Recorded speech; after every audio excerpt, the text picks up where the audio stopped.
શ્રી ગણેશાય નમઃ મિત્રો, આપ જોઈ રહ્યા છો આપણી યુટ્યુબ ચેનલ આશીર્વાદમાં આપ સૌનું સ્વાગત છે। શ્રાવણ માસના ઈષ્ટદેવ ભગવાન શિવ મહાદેવ છે। શિવની ઉપાસના કરવાથી ભવોભવના દુઃખ કષ્ટ પીડા મટે અને અંતે મુક્તિ પ્રાપ્ત થાય છે। ભગવાન શિવને પ્રસન્ન કરવા આપણે શિવ કથા સાંભળીએ છીએ। આજે આપણે આ પવિત્ર શ્રાવણ માસમાં આપણે સાંભળી રહ્યા છીએ શિવ પુરાણ સંહિતા બીજી રુદ્ર સંહિતા, જેમાં આજે આપણે સાંભળીશું શિવ પાર્વતીની કથા, તારકાસુરની કથા અને કામદેવની કથા વિશે આજે આપણે આ વિડીયોમાં સાંભળીશું। જો આપને મારો વિડીયો પસંદ આવે તો લાઈક કરજો, શેર કરજો અને પહેલીવાર જો આ વિડીયો આ ચેનલમાં જોઈ રહ્યા હોય તો સબસ્ક્રાઈબ કરજો, જેથી મારા નવા વિડીયોની માહિતી તુરંત આપ સુધી પહોંચે। અધ્યાય 5મો, શિવ પાર્વતીજીની કથા। નારદજીએ બ્રહ્માજીને કહ્યું કે હે પિતામહ, દક્ષના દીકરી સતીએ યજ્ઞમાં પોતાના શરીરનો ત્યાગ કરી હિમાલયને ત્યાં અવતાર લઈ ઉગ્ર તપ કર્યું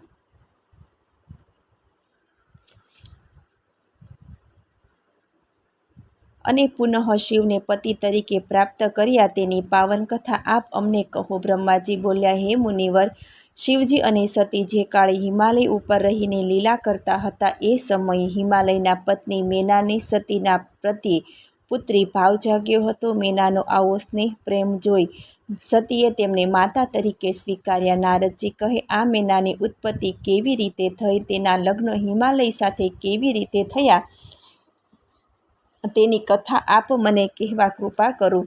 બ્રહ્માજી બોલ્યા, ઉત્તર દિશામાં પર્વતોના રાજા હિમાલયે પિતૃઓના કલ્યાણ માટે અને ધર્મની વૃદ્ધિ માટે મેના સાથે લગ્ન કરવાની ઈચ્છા કરી। દેવોએ પોતાના સ્વાર્થનો વિચાર કરી પિતૃઓની વિનંતી કરી ઉત્તમ વિધિપૂર્વક હિમાલય સાથે મેનાના લગ્ન કરાવ્યા। નારદજીએ મેનાના શ્રાપની વાત કથા વિશે પૂછતા બ્રહ્માજીએ કહ્યું, દક્ષ પ્રજાપતિની 60 પુત્રીઓમાંની સ્વધા નામની દીકરી પિતૃઓને પરણી હતી। તેમને 3 પુત્રીઓ મેના, ધન્યા ને કલા।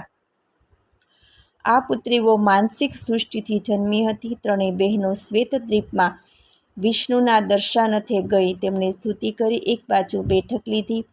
થોડી વારમાં ત્યાં સનકાદી મુનિઓની પધરામણી થતાં આખી સભા ઊભી થઈ ગઈ, પણ તે ત્રણેય બહેનો દેવને વશથી ઊભી થઈ નહીં। તેથી સનકાદી મુનિઓએ તેમને શ્રાપ આપ્યો, તમે મનુષ્યની જેમ મૂઢ અને ગર્વિષ્ઠ બનેલી થો, તેથી મનુષ્યની સ્ત્રીઓ થાવ।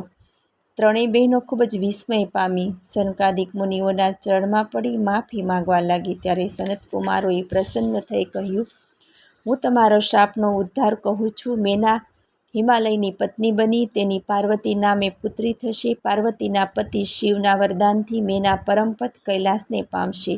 બીજી ધન્યા જનક રાજાને વરી, મહાલક્ષ્મીજી સીતાના સ્વરૂપે તેના પુત્રી થશે। સીતાને વિષ્ણુના અવતાર શ્રી રામ વરસે, તેથી ધન્યા જીવન મુક્ત બની વૈકુંઠ પામશે। ત્રીજી કલાવતી વેશ્ય વૃષ ભાનુની પત્ની થશે, તેને ત્યાં રાધાનો જન્મ થતાં તે ગુપ્ત સ્નેહથી શ્રીકૃષ્ણની પત્ની થશે। કલાવતી પોતાની કન્યા રાધા સાથે ગૌલોકને પામશે।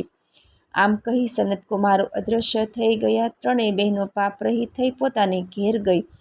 હવે નારદજી હિમાલય તથા મેનાને જગદંબા પાર્વતી કેવી રીતે પ્રાપ્ત થયા, તેમજ પાર્વતીએ શિવજીને પતિ તરીકે કેવી રીતે મેળવ્યા, તેની કથા સંભળાવવા કહ્યું। બ્રહ્માજીએ કહ્યું, ત્યારબાદ સઘળા દેવો હિમાલય પાસે ગયા, દક્ષની પુત્રી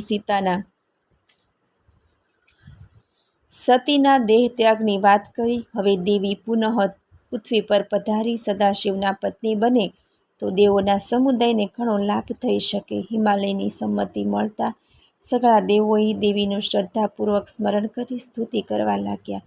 ત્યારે દુર્ગા દેવી પ્રગટ થયા। દેવોએ તેમને પ્રાર્થના કરી કે હે દિવ્ય વંદનીય માતા, આપ શ્રી ફરી પૃથ્વી પર પધારી સદાશિવના પત્ની થઈ સૌના દુઃખો દૂર કરો।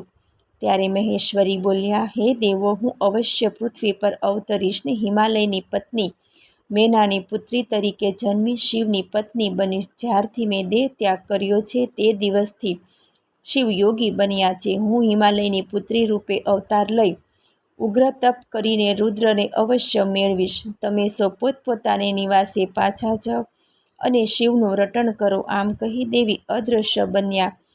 સઘળા દેવોએ હિમાલય અને મેનાને મળીને જગદંબાને પ્રસન્ન કરવા કહ્યું. હિમાલય અને મેનાએ શિવ અને શિવા દેવીની ભક્તિપૂર્વક આરાધના કરતાં કરતાં 27 વર્ષ પૂરા કર્યા. ત્યારે દુર્ગાદેવી પ્રસન્નથી વરદાન માગવા કહ્યું. ત્યારે મેનાએ કહ્યું, આપ જો મને વરદાન આપવા ઈચ્છતા હો તો મને પ્રથમ દીર્ઘાયુષ્યવાળા, સાહસિક, પરાક્રમ અને રિદ્ધિ સિદ્ધિવાળા 100 પુત્રો થાય. પછી મને એક પુત્રી થાય જે જગતને પૂજ્ય, સ્વરૂપમાન, ગુણવાન હોય. આપ મારી પુત્રી થાઓ તેમજ રુદ્રપત્ની બનીને લીલા કરો. દેવીએ તથાસ્તુ કહી વરદાન આપ્યું અને અદૃશ્ય થતા. સમય થતાં મેનાને પ્રથમ મેનાક નામે પુત્ર અવતર્યો. તે ઘણા ભાઈઓમાં શ્રેષ્ઠ, ઉત્તમ અને મહાપરાક્રમી બન્યો. 100 પુત્રના જન્મ બાદ વસંત ઋતુમાં ચૈત્ર માસની 9મે મૃગશક નક્ષત્રમાં અડધી રાતે મેનાને ત્યાં મંગલકારી દયાળુ જગદંબાનો પ્રાદુર્ભાવ થયો. ત્યારે સર્વત્ર આનંદ ફેલાઈ ગયો. દેવીએ પ્રથમ નાની બાલિકાનું રૂપ ધારણ કરી રુદન કરવા માંડ્યું. પુત્રીના જન્મથી હિમાલયને અતિશય આનંદ થયો. આખા નગરમાં ખુશીની લહેર પથરાઈ ગઈ. પાર્વતી બાળપણમાં સખીઓની સાથે રમવા લાગી. તેને ઉત્તરોત્તર મોટી થતાં પૂર્વજન્મની વિદ્યાઓ સદ્ગુરુ પાસેથી પ્રાપ્ત કરી. એકવાર સદાશિવની પ્રેરણાથી નારદજી હિમાલયના નિવાસે ગયા. હિમાલયે તેમને પોતાની દીકરીના ભવિષ્ય વિશે પૂછતા નારદજી બોલ્યા કે હે પર્વતરાજ, તારી દીકરી તો સર્વગુણ સંપન્ન તથા માતા પિતાની કીર્તિ વધાવનારી થશે, પરંતુ આ કન્યાનો પતિ યોગી, વસ્ત્ર ન પહેરનારો, માતા પિતા વિનાનો તેમજ અમંગળ વેશભૂષાવાળો થશે. તેના પતિ સાક્ષાત શિવ હશે. તમારી પુત્રીને શિવજી અવશ્ય સ્વીકારશે અને ગૌરવ અપાવશે. તમારી દીકરીએ શિવને પ્રાપ્ત કરવા તપ કરવું પડશે. શિવજી તેના સિવાય અન્ય કોઈ સ્ત્રીને પરણશે નહીં. આ કન્યાને પરિણામે શિવ અર્ધનારીશ્વર તરીકે ઓળખાશે. તમારી દીકરી શિવજીના પ્રભાવથી ગૌરીમણી બનશે અને ગૌરી નામે પ્રખ્યાત થશે. ત્યારે હિમાલયે નારદને પૂછ્યું કે હે દેવર્ષિ, શિવજી તો કાયમ તપ કર્યા કરે છે. તેઓ પોતાના મનને ગૃહસ્થા તરફ વાળશે ખરા? વળી શિવજીએ પૂર્વે પ્રતિજ્ઞા કરી હતી કે દક્ષપુત્રી સતી સિવાય અન્યને સ્વીકારશે નહીં, તો તે મારી પુત્રીને કઈ રીતે સ્વીકારશે? નારદજીએ કહ્યું કે હે પર્વતરાજ, તમે એની ચિંતા કરશો નહીં. તમારી આ પુત્રી પૂર્વજન્મમાં સતી હતા અને તે જ દેહ વિલય કરી હવે પાર્વતી રૂપે તમારે ત્યાં અવતર્યા છે. તેથી તેઓ શંકરના પત્ની બનશે. નારદજીના આવા વચનોથી હિમાલયના મનનું સમાધાન થયું, પણ મેનાના મનનો સંચય નષ્ટ થયો ન હતો. એક દિવસ મેનાએ પોતાના પતિ હિમાલયને પોતાની કન્યા પાર્વતી માટે મનોહર સુલક્ષણો વર શોધવા વિનંતી કરી. ત્યારે હિમાલયે નારદજીના વચનોનું સ્મરણ કરાવી કન્યાને શિવનું તપ કરવાની શિખામણ આપવા કહ્યું. મેના દીકરીના સુકોમળ અંગો જોઈ કાંઈ બોલ્યા નહીં. એ વખતે પુત્રીએ માતાને જણાવ્યું, માતા, મને પરોઢિયાના સ્વપ્નોમાં એક બ્રાહ્મણે આવી ઉપદેશ આપ્યો છે કે મારે સદાશિવનું ઉત્તમ તપ કરવું હિતકારી છે. પિતા હિમાલયે પણ પોતાને આવેલ પાછલી રાતના સ્વપ્નની વાત જણાવીને પાર્વતીને તપ કરવા કહ્યું. આથી પાર્વતીએ 2 સખી સાથે આવી શિવની સેવા દ્વારા તપસ્યા શરૂ કરી. દેવોએ શિવ પાસે કામદેવને રતિ સાથે મોકલી શિવને મોહમાં પાડવા પ્રયત્ન કર્યો, પરંતુ શિવે ત્રીજા નેત્ર દ્વારા તેને બાળીને ભસ્મ કરી દીધો. ત્યારબાદ પાર્વતીના લાંબા સુદીર્ઘ તપથી શિવ પ્રસન્ન થયા. સમય પસાર થતાં શિવજીએ હિમાલયના ગંગાવતાર નામના મનોહર શિખર પર આત્મચિંતન દ્વારા તપ આદર્યું. ત્યારે હિમાલય પોતાના સહપરિવાર સાથે તેમના દર્શને આવી તેમનું ભક્તિપૂર્વક પૂજન વંદન કરી સ્તુતિ કરી. હિમાલયે કહ્યું, હે દેવાધિદેવ, આપ શ્રીની સેવા કરવા માટે હું તત્પર છું. હું આપની સેવા કઈ રીતે કરું? ત્યારે સદાશિવે કહ્યું, હું આ શિખર પર એકાંત તપ કરવા આવ્યો છું, તેથી અહીં આવીને કોઈ વિઘ્ન કરે નહીં એવું કરો. આમ કરવાથી મારી પરમ સેવા ગણાશે. થોડા સમય બાદ હિમાલયની પુત્રી પાર્વતીને શિવજી પાસે લાવી કહ્યું, હે મહાદેવ, મને મારી પુત્રી પાર્વતી સાથે રોજ આપના દર્શનાર્થે અને સેવાર્થે આપવાની પરવાનગી આપો. પછી પાર્વતીજી દરરોજ સખીઓની સાથે આ જગ્યાએ સેવા આરાધના માટે આવવા લાગ્યા. તેઓ શિવજીના ચરણ ધોઈ તેના જળનું આચમન કરતા અને પવિત્ર વસ્ત્ર વડે તેમનું શરીર લૂછી નાખતા. હંમેશા ષોડોપચાર વિધિથી શિવનું પૂજન કરી પ્રણામ કરી ક્ષમા માગી સખીઓ સાથે ઘેર જતા. અધ્યાય 6 તારકાસુરની કથા. હવે નારદજીએ બ્રહ્માજી સમક્ષ તારકાસુરની કથા વિશે જણાવવા કહ્યું. ત્યારે બ્રહ્માજીએ કહ્યું, હું તમને તારકાસુરની ઉત્પત્તિ વિશે જણાવું છું.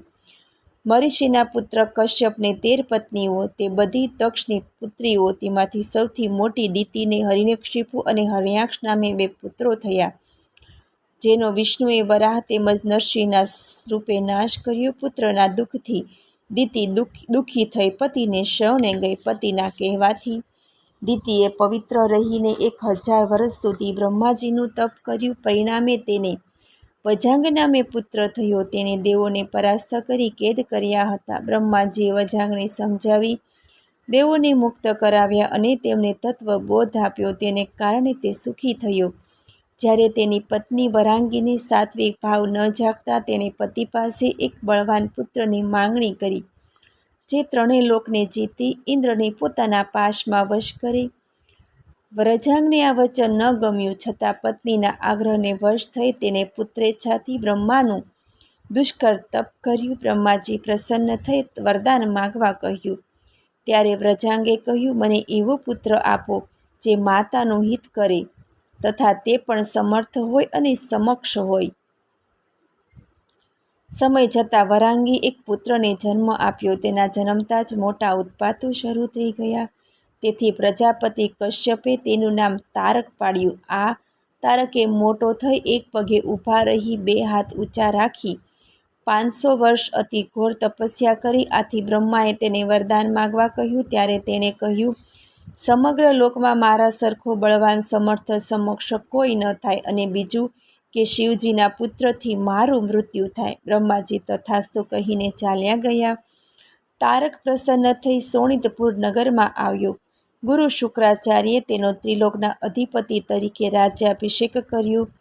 તેણે ઇન્દ્ર પાસેથી એરાવત, કુબેર પાસેથી નવનિધિ, વરુણ પાસેથી શ્વેત ઘોડા, ઋષિઓ પાસેથી કેમધેનુ, સૂર્ય પાસેથી ઉષશ્રવા, સમુદ્ર પાસેથી રત્નો પેળવી ઇન્દ્રને સ્થાને બેસી શાસન શરૂ કર્યું.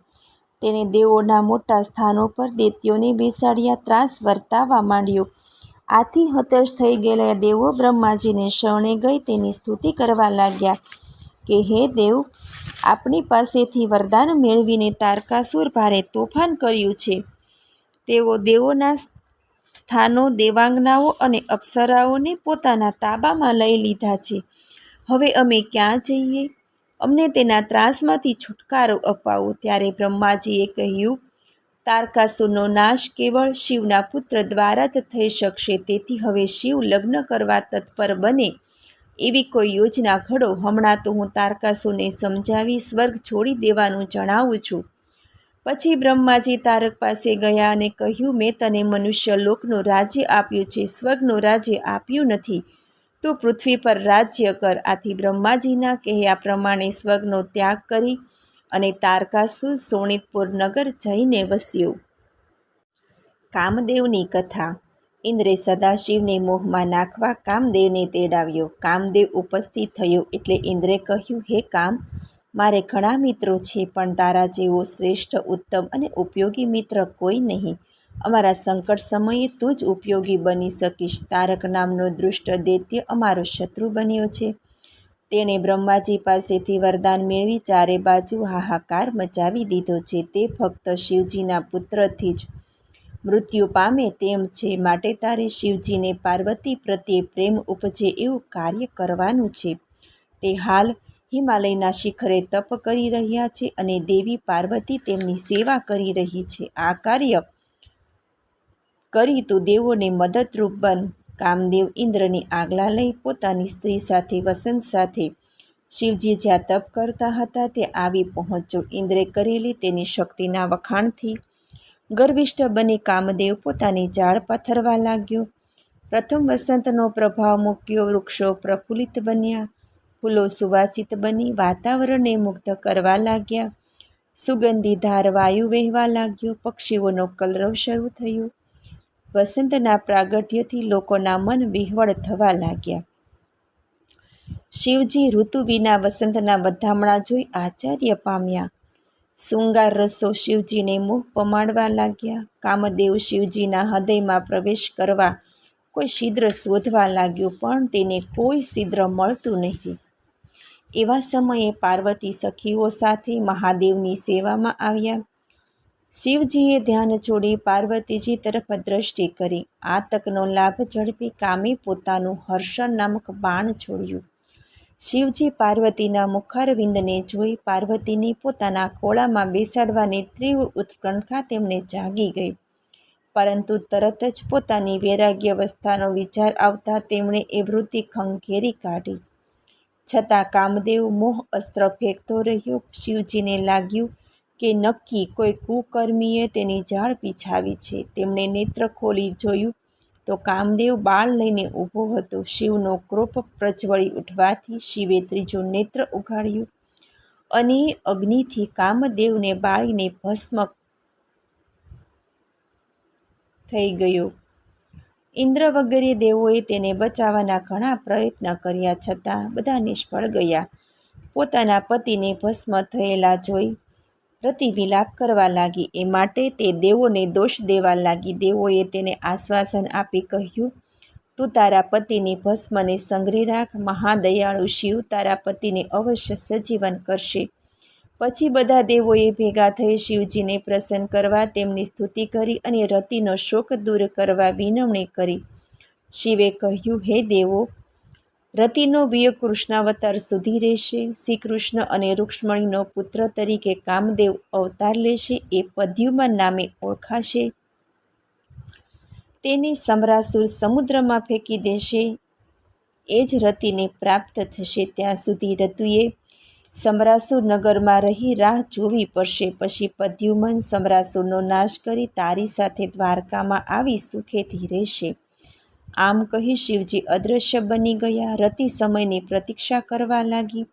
શિવજીના ત્રીજા નેત્રમાંથી નીકળેલ અગ્નિ ચારે દિશામાં ફેલાઈ જગતને બાળવા લાગી. બ્રહ્માએ શિવજીનું સ્મરણ કરી અગ્નિ પાસે જઈ તેને રોક્યો. તેને બ્રાહ્મણનું શરીર ધારણ કર્યું. હું તે વાડવ અગ્નિને લઈ સમુદ્ર પાસે ગયું. સમુદ્રે તેને ગ્રહણ કર્યું. તેથી સમસ્ત વિશ્વ ભયરહિત બની ગયું. માતા પાર્વતીની તપસ્યાનો પ્રભાવ. હે નારદ, કામદેવ બળીને ભસ્મ થતાં પાર્વતીજી ત્યાંથી ભયભીત થઈ પોતાના ઘેર તરફ ગયા. ગભરાયેલા પાર્વતીને હિમાલયે હિંમત આપી. પાર્વતી પોતાના સ્વરૂપને ધિક્કારી શોક કરવા લાગ્યા. તે સમયે નારદજી ત્યાં આવ્યા. તેમણે પાર્વતીજીને શિવ પ્રાપ્તિ અર્થે શિવ પંચાક્ષરનો જાપ સાથે ઉત્તમ તપ કરવાનું કહ્યું. પાર્વતીએ તપ કરવા માટે વનમાં જવા માતા પિતાની પરવાનગી માંગી. માતા એ બાબતે રજા આપતા થોડો ખચકાયા, છતાં પાર્વતીએ તેને મનાવી લઈ રજા મેળવી. તેમણે આભૂષણો કાઢી વલ્કલ વસ્ત્ર ધારણ કરી ગંગાવતાર તીર્થસ્થાને જવા પ્રયાણ આદર્યું. ત્યાં શિવજીએ કામદેવને બાળીને ભસ્મ કર્યો હતો. એક ઉત્તમ શિખરની પસંદગી કરી દેવી પાર્વતી પોતાનું તપ શરૂ કર્યું. એ શિખર પાછળથી ગૌરી શિખર તરીકે જાણીતું થયું. પાર્વતીએ એક પગે ઊભા રહીને 3000 વર્ષ પંચાક્ષર મંત્રના જાપ સાથે તપ કર્યું. પાર્વતીએ તપ કરતાં ઘણો લાંબો સમય પસાર થતાં હિમાલય સહકુટુંબ તે જગ્યાએ આવી દીકરીને તપ બંધ કરવા માટે જણાવ્યું. પાર્વતીને બધાએ સમજાવી, પણ તે પોતાના નિશ્ચયમાં અડગ રહ્યા. છેવટે માતા પિતા પોતાને સ્થાને ચાલ્યા ગયા. પછી પાર્વતીએ પોતાનું તપ વધુ ઉગ્ર અને જલદ બનાવ્યું. તેના તપના પ્રભાવથી સમગ્ર જગત તપવા લાગ્યું. તેથી સર્વ દેવો તથા વિષ્ણુ ભેગા મળી મહાદેવજી પાસે આવ્યા ને તેમની સ્તુતિ કરી. પાર્વતીના પાણી ગ્રહણ માટે કૃપા કરવા વિનંતી કરવા લાગ્યા, જેથી તેમનો પુત્ર તારકાસુરને મારી સર્વને સુખી કરી શકે. શિવજીએ દેવોને તારકાસુરના ત્રાસમાંથી મુક્ત કરવા પુત્ર ઉત્પત્તિ અર્થે પાર્વતી સાથે વિવાહ કરવા સંમતિ આપી. પછી સદાશિવે પાર્વતીના તપની પરીક્ષા કરવા માટે સપ્તર્ષિનું સ્મરણ કરતા તેઓ હાજર થયા. શિવજીએ તેને ગૌરી શિખર પર પાર્વતીની કસોટી કરવાનું કહ્યું. શિવજીની આજ્ઞા મેળવી મુનિઓ ગૌરી શિખર પર આવ્યા. તેમણે દેવી શિવાને તપ કરતા જોઈ નમસ્કાર કર્યા અને બોલ્યા, હે પર્વતપુત્રી, તમે આવું કઠિન શા માટે કરો છો? તમે શું ફળ ઝંખો છો?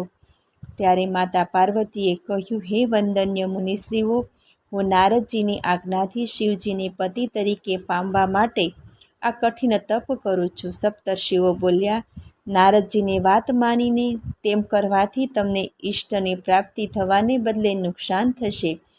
તે તો જૂઠો અને પારકાની ચિંતા કરનાર છે. તેણે અગાઉ ચિત્રકેતુ નામે વિદ્યાધરને ઉપદેશ આપી તેના ઘરને છિન્ન ભિન્ન કરી નાખ્યું હતું. તમે એના ઉપદેશથી મૂર્ખ બન્યા છો. અતિ ઉદાસ, નિર્વિકાર, ભૂતનાથ જેવા વસ્ત્ર વિનાના, ઘર વિનાના શિવજીએ સતીનો પણ ત્યાગ કર્યો હતો. તમે તપ છોડી પોતાને નિવાસે પાછા ફરો. વિષ્ણુ જેવા સર્વગુણ સંપન્ન દેવ સાથે આપ લગ્ન કરી લો, વિવાહ કરી લો. સપ્તર્ષિઓના વચન સાંભળી માતા પાર્વતી બોલ્યા, મારું તપ અડગ છે. દેવર્ષિ નારદના વચન મારા માટે હિતકારી છે. ગુરુ કૃપાથી હું શિવને સત્ય સ્વરૂપે જાણું છું. કદાચ શિવજી મારી સાથે વિવાહ નહીં કરે તો હું સર્વદા અવિવાહિત રહીશ. સૂરજ પશ્ચિમમાં ઉગે પણ મારી હઠ છૂટશે નહીં. સપ્તર્ષિઓએ શિવજી પાસે આવી પાર્વતીની અડગતાની વાત કરી. હવે શિવજીએ જાતે દેવી પાર્વતીના તપની કસોટી કરવાનો વિચાર કર્યો. તેઓ બ્રહ્મચારીના રૂપે છત્રી અને દંડ ધારણ કરી માતા પાર્વતી પાસે આવ્યા. પાર્વતીએ તેજસ્વી બ્રાહ્મણનું સ્વાગત કર્યું. બ્રાહ્મણે કહ્યું, દેવી, તમે આ સુમસાન વનમાં કોનું તપ કરો છો? ત્યારે પાર્વતીએ કહ્યું, હે બ્રાહ્મણ, હું હિમાલયની દીકરી પાર્વતી શંકરને પતિ તરીકે પ્રાપ્ત કરવા માટે આ વનમાં તપ કરી રહી છું. હું અગાઉના જન્મમાં દક્ષપુત્રી સતી હતી.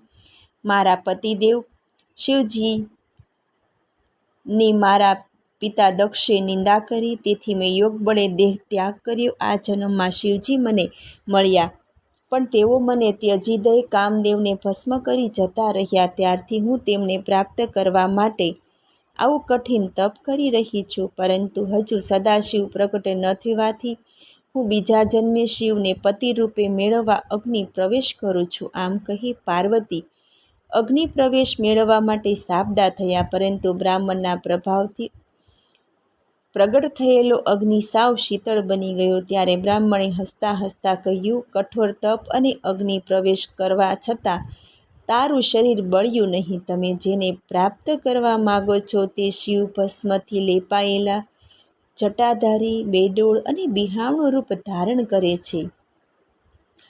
તમારું આવું શ્રેષ્ઠ રૂપ શિવને યોગ્ય નથી. તમે જોયું કે તમારો અનાદર કરીને કામદેવને બાળીને તેઓ બીજે જતા રહ્યા. આવા વૈરાગીની સાથે જીવન જોડવું ઠીક નથી. હવે તમે મનને પાછું વાળી ઘેરે જઈ શાંતિથી જીવન પસાર કરો.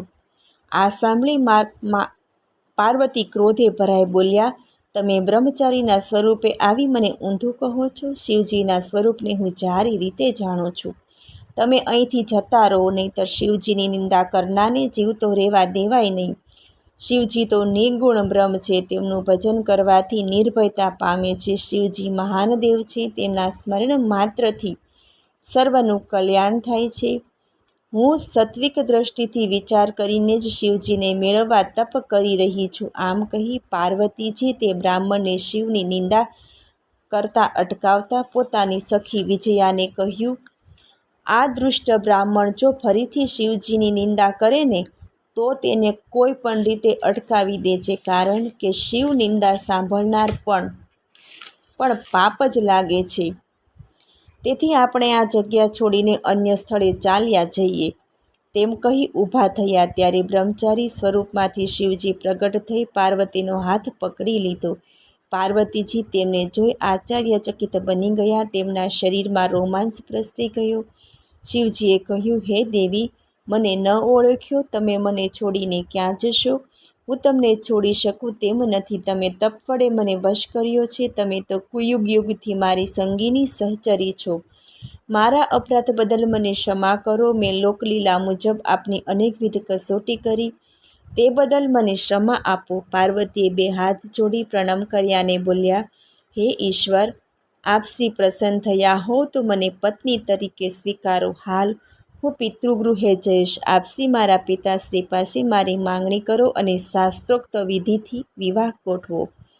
મહાદેવજીએ પાર્વતીના મધુર વચનો સાંભળી ખુશ થઈ ગયા. કહ્યું, હે દેવી, હું નિર્વિકાર તથા નિસ્પૃહી હોવા છતાં મેં ભક્તાધીન થઈ દેહ ધારણ કર્યો છે.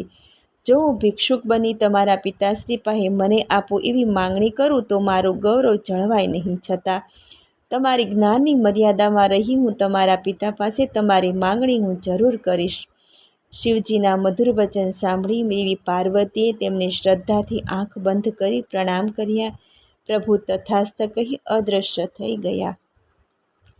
પછી પાર્વતીજી ખુશ થઈ પિતાના નિવાસ તરફ નીકળ્યા. પાર્વતી તર્પ સાધક કરીને પાછી આવે છે. આ સમાચાર મળતા પિતા હિમાલય અને માતા મેના ખુશીથી ઝૂમી ઉઠ્યા. સગા સ્નેહીઓ, સંબંધીઓ, મિત્રો, પુરોહિતો, નગરજનોએ તેમનું ભવ્ય સ્વાગત કર્યું. હિમાલયે પાર્વતીના આગમનની ખુશીમાં મોટો ઉત્સવ મનાવ્યો. ઉત્સવના સમયે ભગવાન શિવ નટનો વેશ ધારણ કરી ડાબા હાથમાં શીંગી અને જમણા હાથમાં ડમરું, ખભે ગોદરી અને લાલ વસ્ત્ર ધારણ કરી મેનાના પ્રાંગણમાં આવ્યા. તેમણે નૃત્ય શરૂ કર્યું. ડમરું અને શીંગીના અવાજથી નગરજનોના ટોળે ટોળા વળવા લાગ્યા.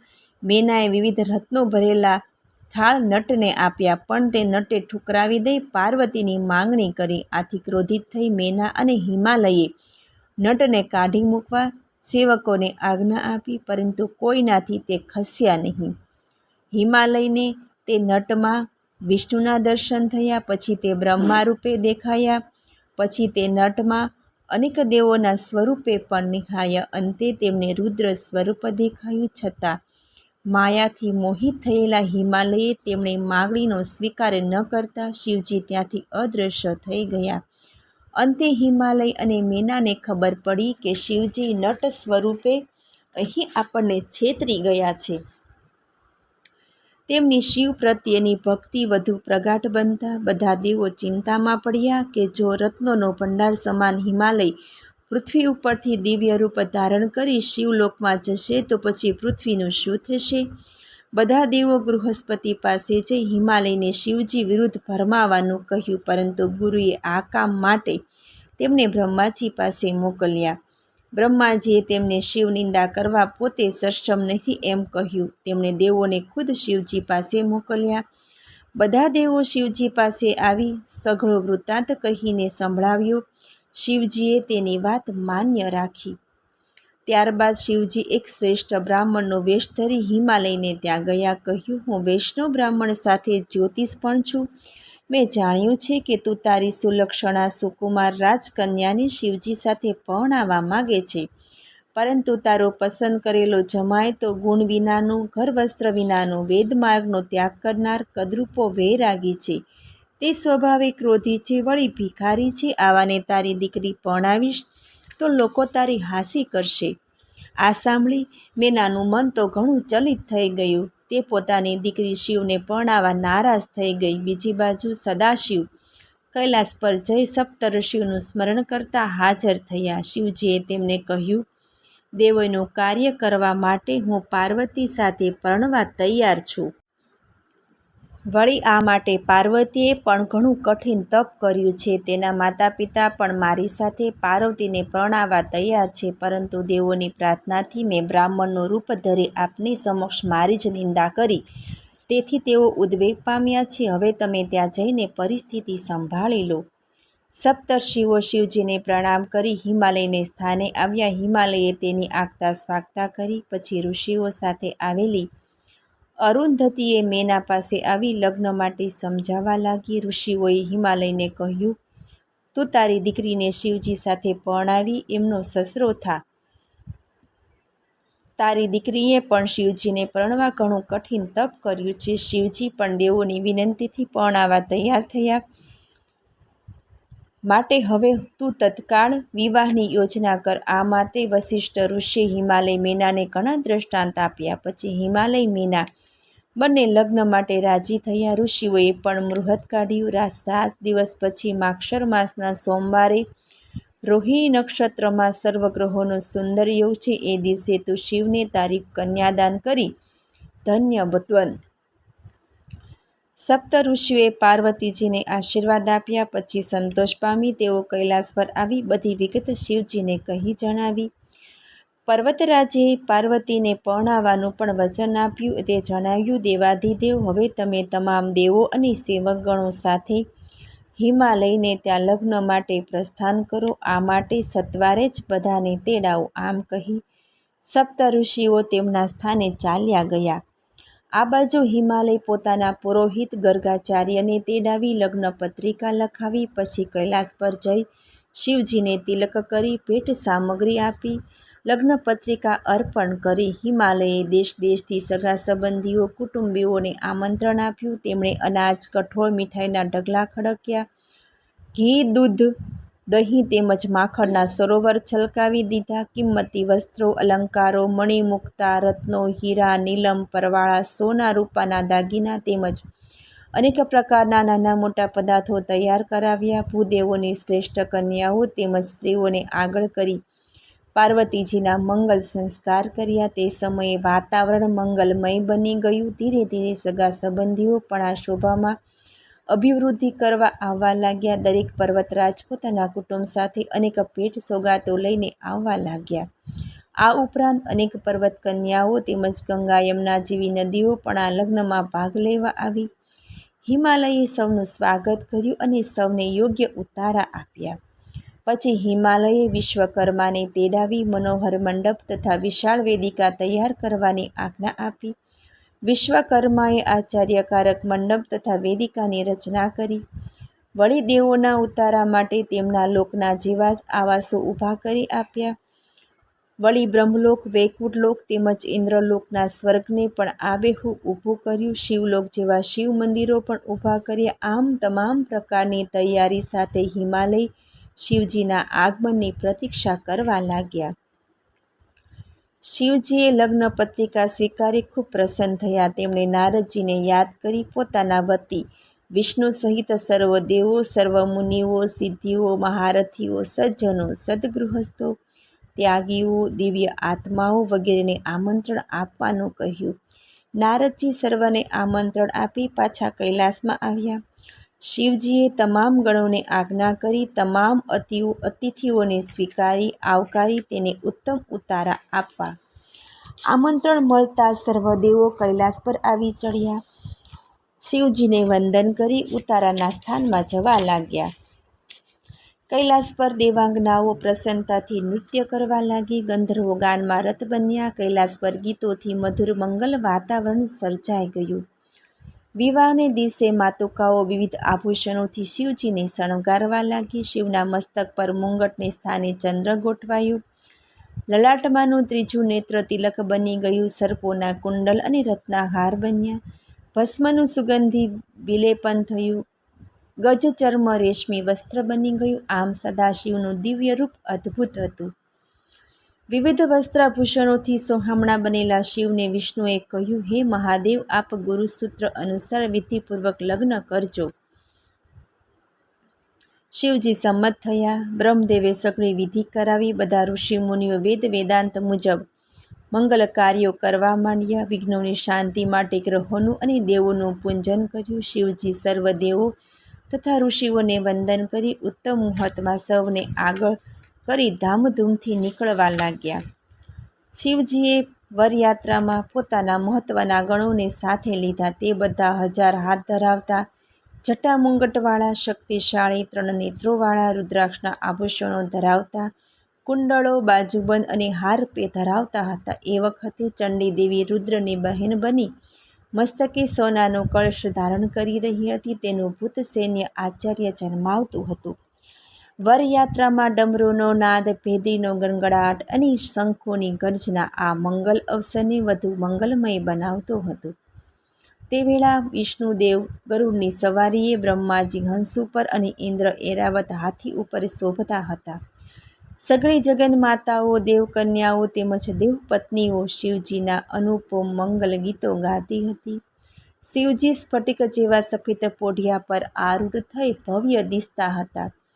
ભગવાન વિષ્ણુએ જાન આગમનના સમાચાર નારદજી સાથે અગાઉથી મોકલતા નારદ મંડપની નીચે આવ્યા. તેઓ આવો અદ્વિતીય મંડપ જોઈ આભાજ થઈ ગયા. હિમાલયે જાનના સ્વાગત માટે નારદજી સાથે મેનક તેમજ અન્ય પર્વતોને મોકલ્યા. દેવસમૂહ સાથે શિવજીએ નગરના દ્વારમાં પ્રવેશ કરતા સોમેર આનંદ પથરાઈ ગયો. હિમાલયે પર્વતો તથા ભૂદેવોનું સામાન્ય કરવા માટે મોકલ્યા અને પોતે પણ શિવજીના દર્શનાર્થે આવ્યો. શિવજીની વિશાળ જાન જોઈને ખૂબ જ હર્ષ પામ્યો. તેણે શિવજીને પ્રણામ કર્યા. નંદીપુર આરૂઢ થયેલા શિવજીની સેવામાં સુરેશ્વર ગણો ચામરો સાથે ઉપસ્થિત હતા. તેમની જમણી બાજુએ વિષ્ણુ અને ડાબી બાજુએ બ્રહ્માજી તથા પાછળ ઇન્દ્ર હતા. બધા દેવો આનંદિત થઈ શિવજીની સ્તુતિ કરતા હતા. શિવજી પોતે બ્રહ્મ સ્વરૂપ નિરાકાર હોવા છતાં લોક કલ્યાણ હેતુ શરીર ધારણ કર્યું હતું. હિમાલયે સૌને પ્રણામ કરી અને આવકાર્યા.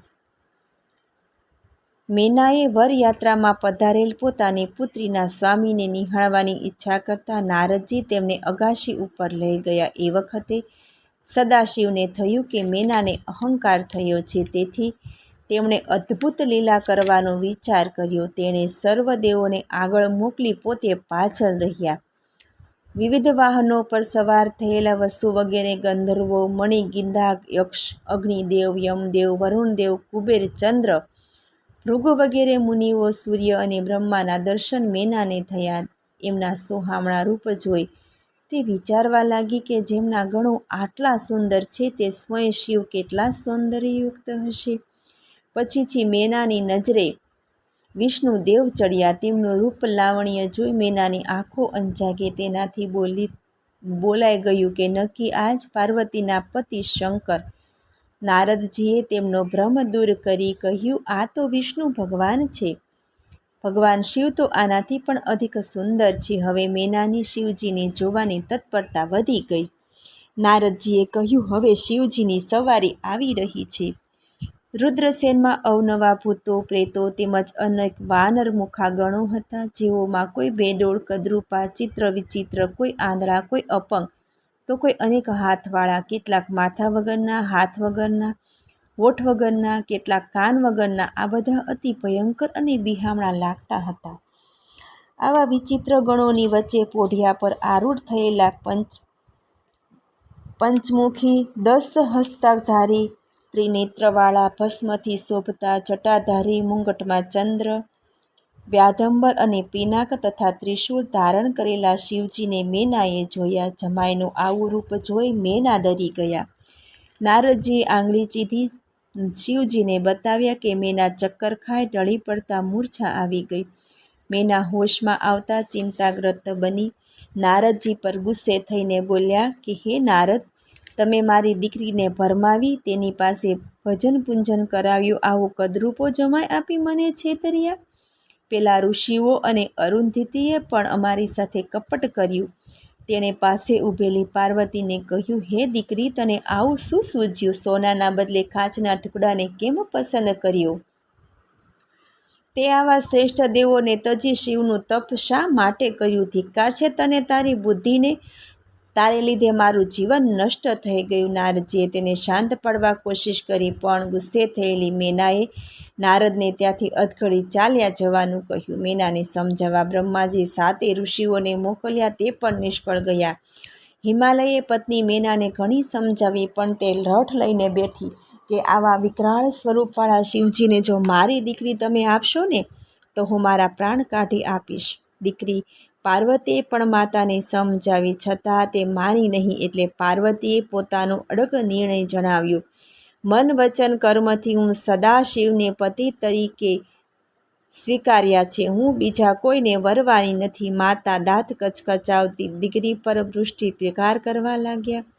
પછી ખુદ બ્રહ્માજી મેનાને સમજાવવા લાગ્યા કે હે મેના, શિવજી તો સમગ્ર જગતના સર્જનહાર, પાલનાર અને સહારનાર દેવ છે. તું તેમને સંપૂર્ણપણે જાણતી નથી એટલે દુઃખી થાય છે. મેનાએ તેની સલાહ સ્વીકારી નહીં. અંતે વિષ્ણુ બોલ્યા અને કહ્યું,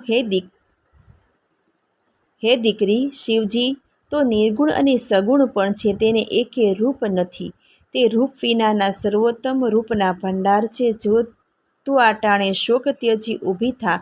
ત્યારે મેનાએ કહ્યું, જો શિવજી સુંદર રૂપ ધારણ કરે ને તો મારી કન્યા પાર્વતી તેમને પરણાવીશ. વિષ્ણુએ નારદજીને શિવજી પાસે મોકલી અને સર્વ માયા સંકેલી લેવા કહ્યું. નારદજી શિવજી પાસે આવી વિષ્ણુનો સંદેશો કહ્યો.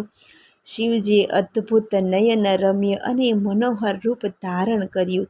મેનાએ સદાશિવના એ મનોહર સ્વરૂપના દર્શન કરી દંગ રહી ગઈ. તે દીકરીને મનોમન આશીર્વાદ આપવા લાગી, તું કેટલી ભાગ્યશાળી છે કે તારા કારણે આજે તેઓ મારે ત્યાં પધાર્યા છે. ત્યાં શિવજીની સ્તુતિ કરી ક્ષમા માગી.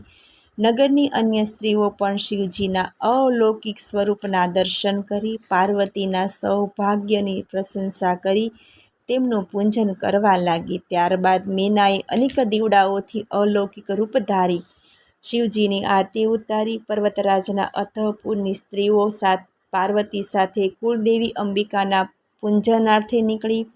તમામ દેવો અને ઋષિમુનિઓ આદ્યશક્તિ જગતજનની પાર્વતીને નિહાળીને ભક્તિપૂર્વક મસ્તક નમાવી પ્રણામ કર્યા. સદાશિવ પણ પાર્વતીને જોઈ ક્ષણભર માટે બધું ભૂલી ગયા. પછી દેવો પોતપોતાના આવાસોમાં ગયા.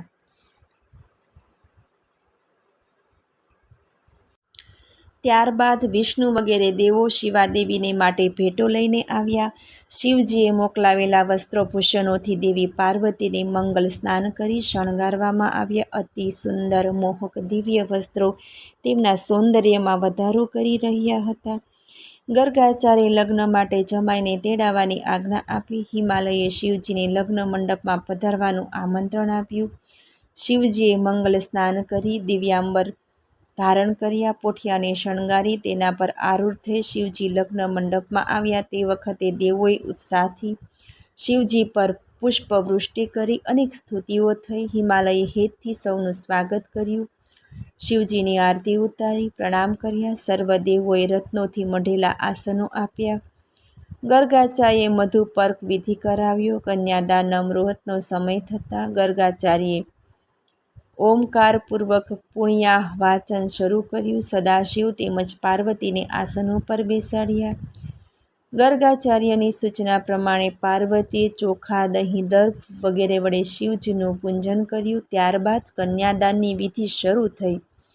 પર્વતરાજ અને મેનાએ વરરાજાને ચંદન, સુંદર વસ્ત્રો, કિંમતી અલંકારો અર્પી તેનું વરણ કર્યું. પછી કહ્યું, હે શિવ, અમે આપને અમારી કન્યાનું દાન કરીએ છીએ. આપ તેની પત્ની રૂપે સ્વીકારી સંતુષ્ટ થાઓ. આમ મંત્રોચ્ચાર સાથે હિમાલય પોતાની કન્યાનો હાથ શિવજીના હાથમાં મૂક્યો. શિવજીએ પાર્વતીનો હાથ પોતાના હાથમાં ગ્રહણ કરી લીધો. એ સમયે ત્રણેય લોકમાં શિવ પાર્વતીના જયઘોષથી ગગન ગુંજી ઉઠ્યું. હિમાલયે ઉત્તમ દ્રવ્યો અને ઉત્તમ રત્નોથી સદાશિવને અને જાનૈયોની પહેરામણી કરી. સગા સંબંધીઓએ પણ અનેક ભેટો પાર્વતીને અર્પણ કરી. ત્યારબાદ બ્રહ્માજીની આજ્ઞાથી વેદીમાં અગ્નિનું સ્થાપન કરી શિવ પાર્વતીને પાસે બેસાડી હોમ કરવાનો આરંભ કર્યો. ચારે વેદના મંત્રો વડે અગ્નિની આહુતિ આપી. ત્યારબાદ શિવ પાર્વતી વિધિપૂર્વક અગ્નિની પ્રદક્ષિણા કરી મંગળફેરા પૂર્ણ કર્યા. બ્રાહ્મણોએ વરવધૂના લલાટે અભિષેક કરાવ્યો અને ધ્રુવ દર્શન કરાવ્યા. સ્વસ્તિક વાચન બાદ શિવજીએ પાર્વતીના લલાટે સિંદૂર લગાવ્યું. પછી વર કન્યાની જોડી બ્રાહ્મણોના આશીર્વાદ લઈ ઉતારી ગઈ. સઘળી દેવીઓએ પોતાનું સૌભાગ્ય શિવ પાર્વતીને અર્પિત કર્યું. એ ટાણે શિવજીને પ્રસન્ન થયેલા જોઈ રતિએ શંકરને કહ્યું, આપસીના લગ્નમાં બધા આનંદિત બન્યા છે, પણ હું એકલી જ પતિના વિયોગથી દુઃખી છું. મારા પર કલ્યાણ કરો. આમ કહી રતિએ પોટલીમાં બાંધેલી કામદેવની ભસ્મ ત્યાં મૂકી. રતિનો વિલાપ જોઈ બધી દેવીઓ દુઃખી થઈ ગઈ. તેમણે પણ ભોળાનાથને વિનવણી કરી. શિવજીએ પ્રસન્ન થઈ ભસ્મની પોટલી તરફ અમી દ્રષ્ટિ ફેંકતા કામદેવ આળસ મળીને ઊભો થયો ને શિવજીને પ્રણામ કર્યા. તેણે પોતાના અપરાધની ક્ષમા માગી અને ભક્તિ માંગી. સઘળા દેવોએ શિવજીનો જય ઘોષ કર્યો. પછી હિમાલયે બધાને ભોજન માટે આમંત્રણ આપ્યું. બધા પોતપોતાની પંક્તિમાં બેસીને ભોજન આરોગવા લાગ્યા. હિમાલય જાતે આવીને બધાને આગ્રહપૂર્વક જમાડ્યા. બધા જમીને સંતુષ્ટ અને તૃપ્ત થયા. હિમાલયના આગ્રહને વશ થઈ જાનૈયાઓ નગરમાં ઘણા દિવસો રોકાયા. નગરમાં પ્રતિદિન નવા ઉત્સવો થવાથી આનંદ મંગળ વર્તાઈ ગયું. પછી સપ્તઋષિના કહેવાથી હિમાલયે જાન વિદાયનું મુહૂર્ત નક્કી કરી લીધું. વિદાય ટાણી મીનાની આંખોમાંથી શ્રાવણ ભાદરવો વહેવા લાગ્યો. તે રડતા રડતા શિવજીને કહેવા લાગી, હે કૃપાનિધિ, મારી શિવાનું સારી રીતે લાલન પાલન કરજો. એના સર્વ અપરાધો તમે ક્ષમા કરજો. તે જન્મ જન્મ આપની જ ભક્ત બની રહે છે. આમ કહેતા તે મૂર્છા પામી ગઈ. હિમાલયનું કઠણ હૃદય પણ તે ટાણે પીગળી ગયું. તે પણ રડવા લાગ્યા. મેનાએ દીકરીને વળાવતી વખતે અનેક પ્રકારના દુર્લભ રત્ન જડિત રેશમી વસ્ત્રો અને અનેક કિંમતી અલંકારો પહેરાવ્યા હતા. મેનાની ઈચ્છાથી એક પોઢ બ્રાહ્મણ પત્નીએ પાર્વતીને ઉપદેશ આપતા કહ્યું કે, હે શૈલપુત્રી, હે સાવિત્રી, લોપમુદ્રા, અનસૂયા, લક્ષ્મી, મેના જેવી પતિવ્રતા તું સ્ત્રી બને.